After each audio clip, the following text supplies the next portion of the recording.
Bonjour, vous ne connaissez peut-être pas mon visage ou mon nom, mais tout le monde a une histoire à raconter. Alors laissez-moi aujourd'hui vous parler d'un sujet qui me tient difficilement à cœur.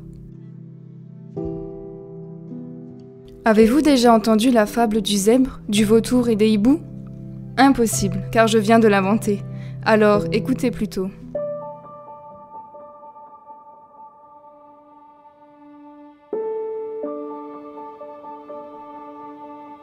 Un zèbre, beau et raffiné, gambadait fièrement dans la forêt.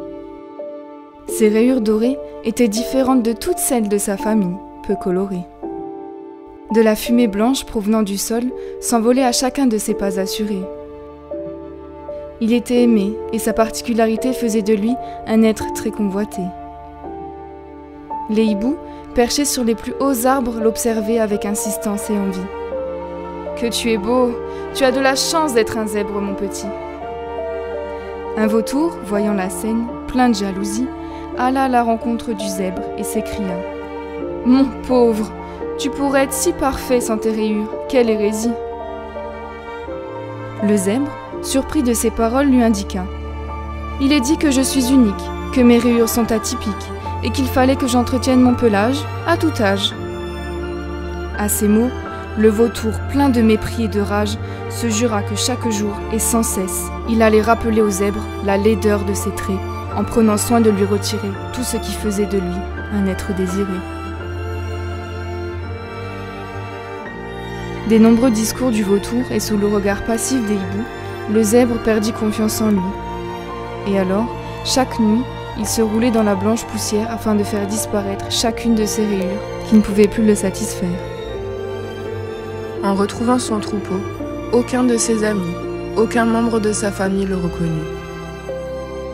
Il était devenu quelqu'un d'autre, un inconnu. Il se renferma sans bruit et continua de s'enduire de poudre blanche chaque nuit. En broutant sa pâture, il en oublia même jusqu'à la vraie couleur de ses rayures. La morale ne sera pas développée ici. Pour comprendre, laissez-moi vous raconter une histoire. Cette histoire d'harcèlement scolaire qui persiste et laisse sur votre âme des traces indélébiles. Ressenti, sentiment éprouvé, propre à chaque individu face aux événements d'une vie. La série Ressenti retrace le vécu de 9 femmes et hommes d'origine et d'âge différents, ayant tous en commun le besoin de se livrer.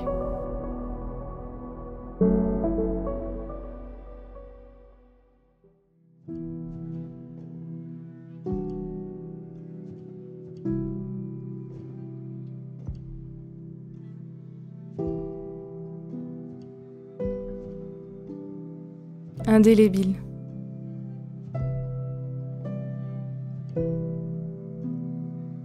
J'ai longtemps été du côté des victimes d'harcèlement scolaire. De douloureux souvenirs qui restent encore gravés en moi. Tu sers à rien, t'es qu'une merde, clocharde. Des insultes qui paraissent banales, mais lorsqu'elles sont répétées et amplifiées, elles s'ancrent au plus profond de son être, et une partie de soi-même commence à y croire. J'ai en moi la peur du regard des autres, la peur que les autres ne voient pas qui je suis vraiment. Un manque de confiance en moi sur lequel je travaille encore chaque jour. Pour exemple, je suis une vraie maman poule avec ma sœur. Je lui pose beaucoup de questions et je suis à l'affût du moindre signe qui me rappellerait ma situation. J'ai tout simplement la crainte constante de voir quelqu'un à qui je tiens être dans la même posture que moi, il y a quelques années. Il est important de parler, de libérer sa parole et de ne rien garder pour soi. Moi, je n'ai ni porté plainte, ni vraiment alerté les personnes autour de moi. J'avais l'impression de me protéger en faisant ça, mais c'était plutôt l'inverse. Je laissais mes harceleurs continuer à me mener la vie dure, à moi, mais à d'autres également. Représailles. C'est le mot que je n'osais pas imaginer. J'avais cette angoisse de parler parce que je pensais que le harcèlement allait s'endurcir si je racontais mon histoire.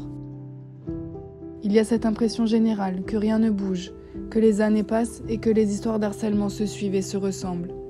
Mais ce n'est jamais réellement la même histoire, puisque les temps changent et le harcèlement évolue. J'ai surtout été victime de cyberharcèlement, et cela m'a vraiment blessée.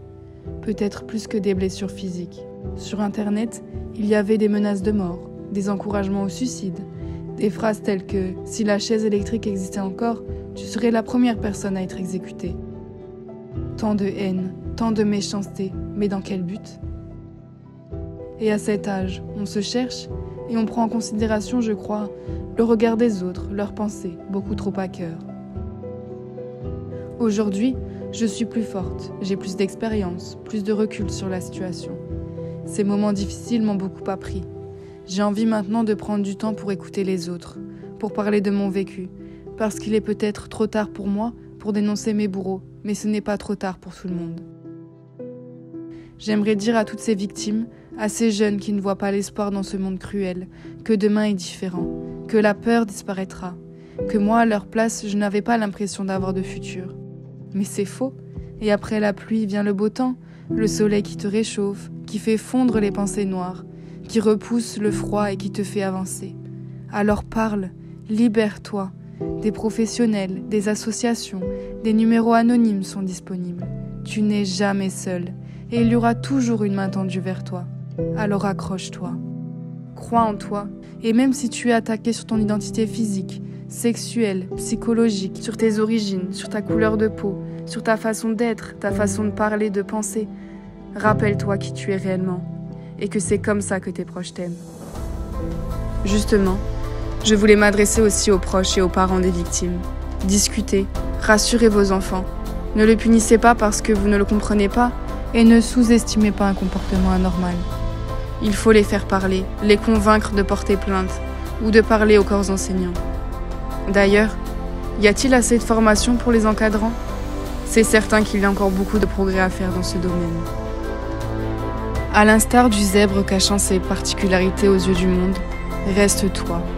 Garde l'espoir de changer les choses par la parole. Le futur sera beau, je te le promets. Même si certains mots continueront d'exister en toi, ce sera à toi de les remplacer par d'autres souvenirs, d'autres visages qui, à leur tour, resteront indélébiles.